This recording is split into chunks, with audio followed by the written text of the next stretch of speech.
Hey everybody, this is Josh SDH, and welcome back to the Workbench Weekly. This is our super mega episode, issue 4 and issue 5, all in one awesome episode. So you might be noticing that there's no green screen today. That's because I'm getting ready to head out to Minecon tomorrow and didn't have time to put it all together. So instead, in the background, while we're chatting, you're going to see some flyby and overview of the Minecraft Workbench main server and just kind of some of the things I'm exploring around. But let's jump right into the news. So, you may have missed it, but a few weeks ago was Halloween, and to celebrate, we had some really awesome things going on. In fact, one of the fun things was, in Spawn, all of the glowstone lanterns were replaced with jack-o'-lanterns, and looked really cool. If you didn't see that, I'll put up a little picture right here. Isn't that awesome? I think it looks great. Alright, but now let's move on.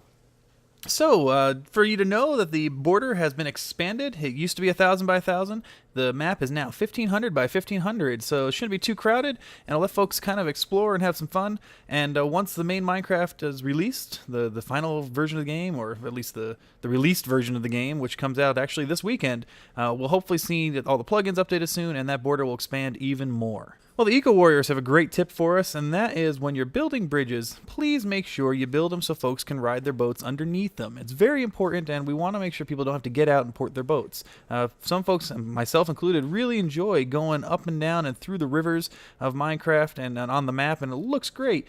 But it kind of is a pain if you have to hop out, grab your boat, and then hop back in again. So make sure your bridges are tall enough, leave enough opening, it looks good, and it's more fun for everyone else.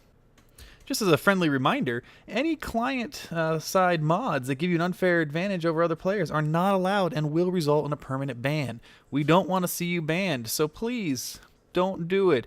Do not install client-side mods that give you an unfair advantage. If you have any confusion and want to see, check out the server rules page for a list of acceptable mods.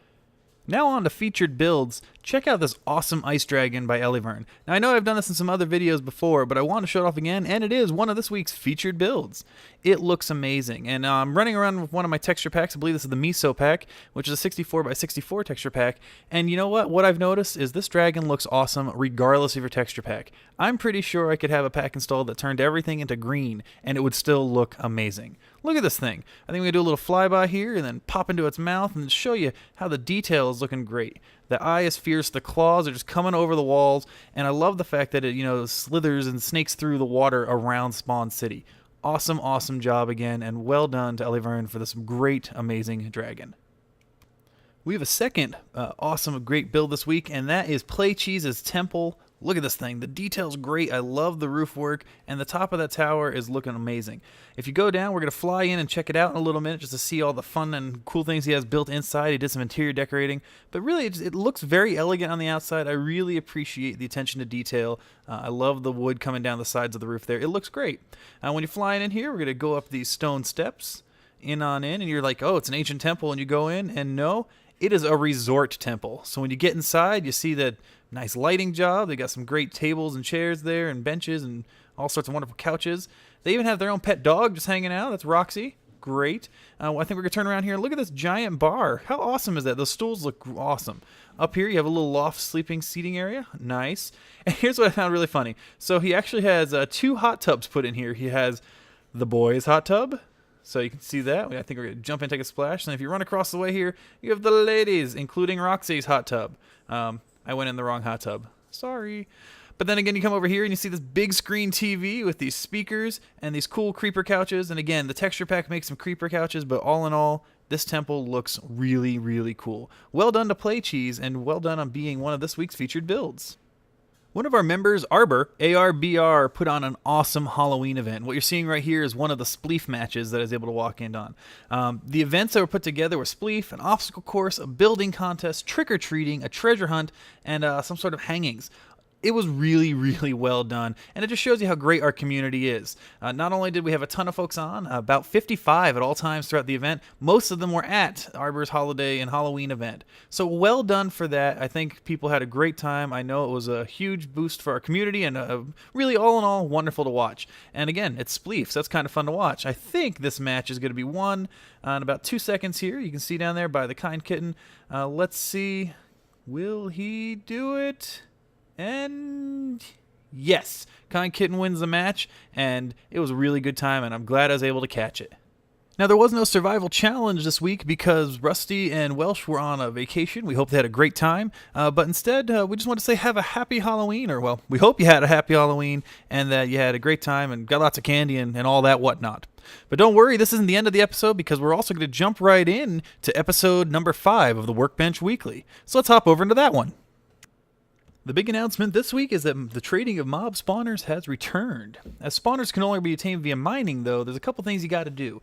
First, if you find one, you go ahead and notify an admin if there's any online, and they'll come over and remove the spawner and give you your spawner prize or your trades. We'll go over that in a second.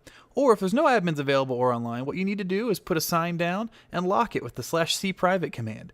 And then next time an admin is on, ask them to come over. You might want to also set it as your home location so you can get there quickly with the admin to go ahead and trade it in. So what do you get for trading in a mob spawner? Well, it's simple. You have one of the following 3 options: 3 melon seeds, 3 pumpkin seeds, or 3 cobwebs. Please note this is non-negotiable, so make sure you pick what you want. Another update news for you is that starting this weekend, which is 11/12/11 as of the Workbench Weekly, we will be respawning the Nether every week. It'll be regenerated. And the purpose is to allow players to harvest glowstone more easily. This is an official reminder for all players not to build anything of worth in there. You have been warned.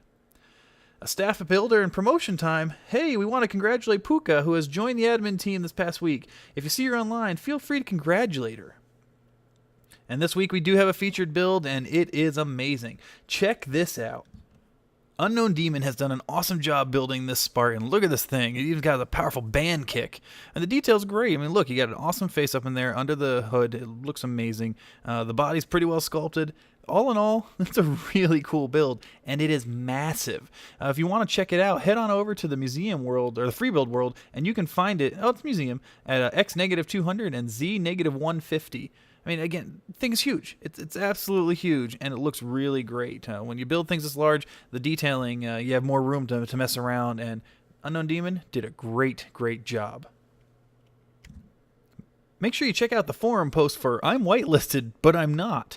If you have been recently accepted to the server, but you cannot log in due to an error message, you are not whitelisted, please see the thread online to see the information of why that may be and what you should do. Well, we're going to finish up right now. There was no survival challenge, but if you're interested in perhaps participating or seeing it live, check out the server announcements page for the next time we will have a survival challenge. As always, this is Josh SDH and the Workbench Weekly, and is brought to you by the Minecraft Workbench admin team. Thank you so much for watching. I hope you enjoy, and I'm heading out to Minecon, so we'll catch you all later. Everyone have a good one, and keep on digging. Bye.